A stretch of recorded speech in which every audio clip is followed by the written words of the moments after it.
my heritage. They took away my name. I don't know from which tribe I came. I don't know if I spoke Mandingo, if I spoke the Pygmy language.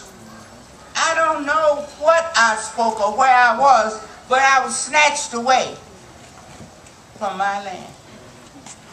But you know, today we stand here, every one of you, that I like to say we've been hit by the corporation, and I say it with pride.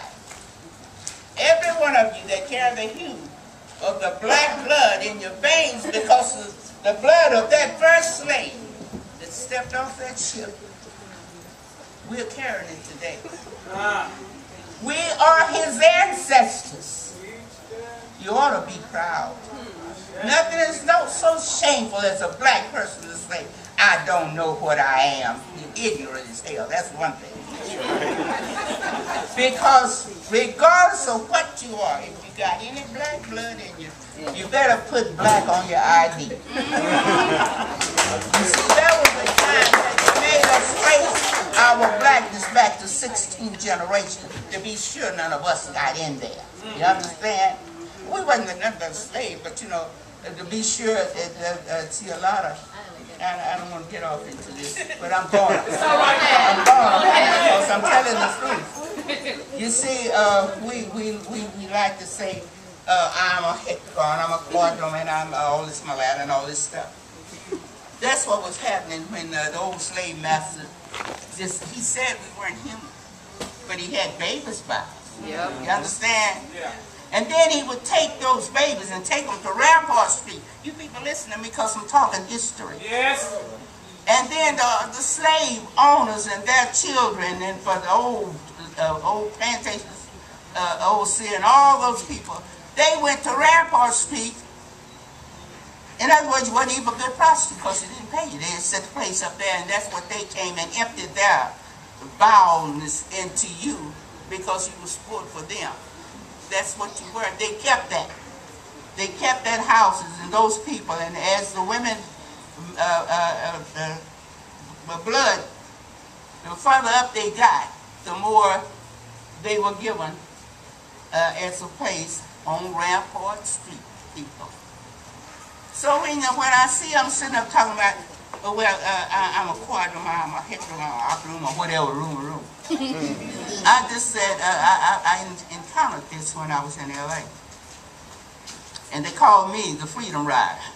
I was working in a bar, because see, I was a cosmetologist when I left here, but I had to have 600 more hours there.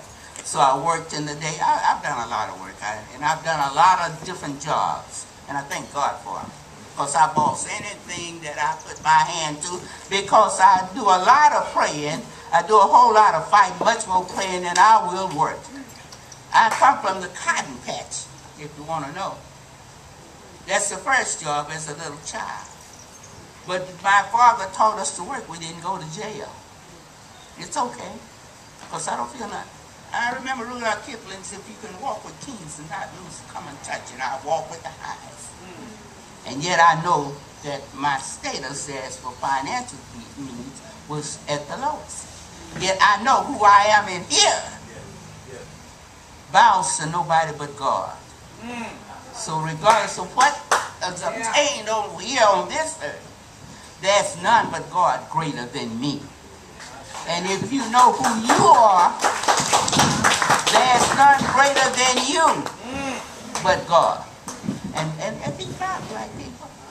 You know, when Cross was carrying the cross, they tell me that the weight of the sins that we commit today caused him was weighting him down, and his knees were smote the grit of the earth, but they hired a black man from Serene, Africa, to take the cross.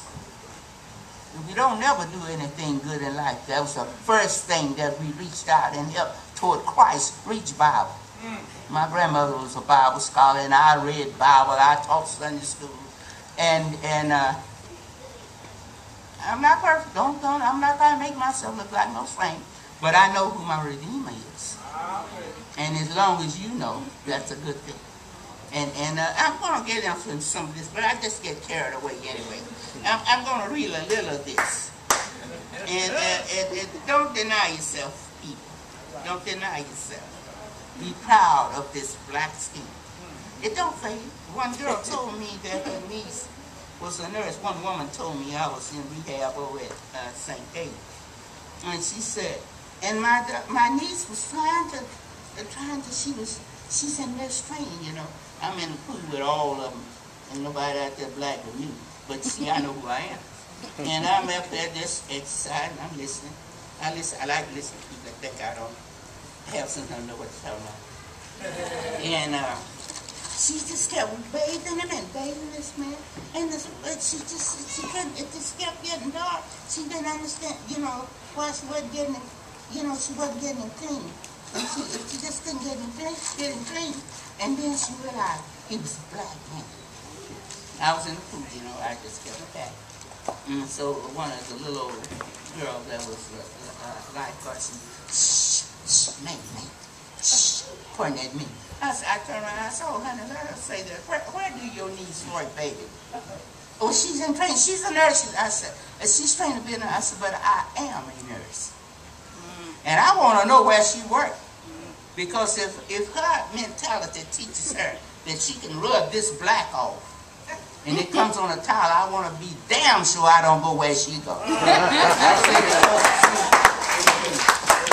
We don't fade. We don't fade. You don't rub it off. You can rub a black towel all night, it ain't going to turn white because your skin is white. You see, God don't make skin like this. But like I say, I would probably get carried away. Well, anyway, let me get it down into some of this. I wrote the first thing I wrote, and I have been very, very, very conscientious of who I was. And my father taught us that, and I'm glad of that, and I want you to know that. Be proud of yourself. And we have done great things. Do you know one of the first 7 wonders of the world is one of the 7 churches hewed out of stone in Africa? Do you know that, black people? And do you know that the Alps was the first time the mighty Alps was crossed? It was crossed by Hannibal, a black man. Hannibal, yes. And you know how he crossed? With elephants. Nobody else had come to that great realization in that time. But Hannibal was the first man to cross the Great Alps. We've done, go down in New Orleans and look at all of that ironwork and scroll there that those slaves did by hand with no machinery. And everybody knows that we the black people, that's why we need to go home. They used to say that to us, go home. But I think enough of us have learned that we can tell them, you go home. I've done more for this country than any other race of people. The Indian was here when you came, but you couldn't make a slave out of the Indian. He would die before he'd be a slave. And the Indians did the death march to Canada. But you see, whatever you touch and you exploit it, I don't look at you, if you can't exploit it, you don't want to touch it. I don't look at you as being superior to me. Of course, there's nobody superior to me. But like I tell you now, you can be superior to whoever you want. That's your ignorance. Nobody up here can live as long as they want. We all got to die when God say die. Now, when you get to where you don't have to die, you're superior to me. In the meantime, as long as you got to go when the man say go, you ain't got no more prestige down here than me. He made you whatever color he made you. He made me black. He made some of us brown, red, yellow, polka dot. But only God can give life. He said, I am the giver and taker of life and death. Now, if you were born to die by fire, water won't water won't drown you. Because you're going to die by fire. And if you was born to die by water, a bullet won't kill you. God is the giver and the taker. And when we realize there's none greater than us but God, you stop letting that word nigger bother you. You're not a nigger unless you want to be.